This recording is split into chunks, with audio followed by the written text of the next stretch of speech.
Well, with some of the basics out of the way, let's go ahead and follow the process of creating and saving a project.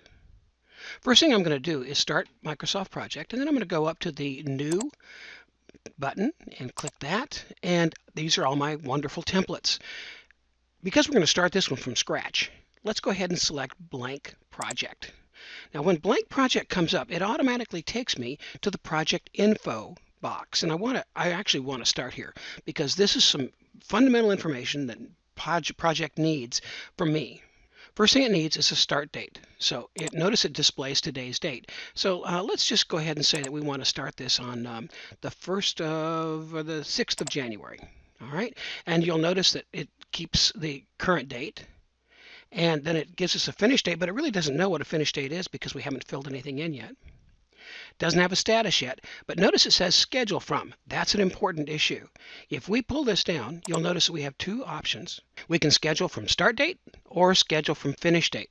Now, scheduling from the finish date is really hard because everything then backs up, and the project doesn't give you any slack time with that. So it's one of those things that you don't want to do unless you really have to.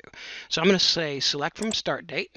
We'll explain the priority later, and we'll just go ahead and click OK, and it'll actually now create my project, and notice that my dates are all lined up, ready to go.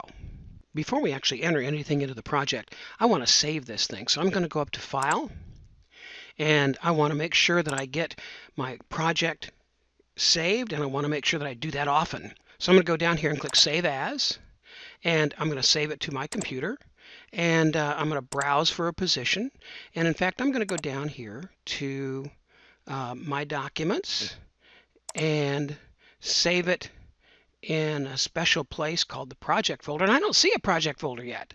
So I'm going to go to New Folder and type in project, and now I'll open that, and I'm there. I can go ahead and save this. Down here it wants to save it as project1.mpp. Well, that may be good for you, but I'm going to make sure it's a little bit more descriptive.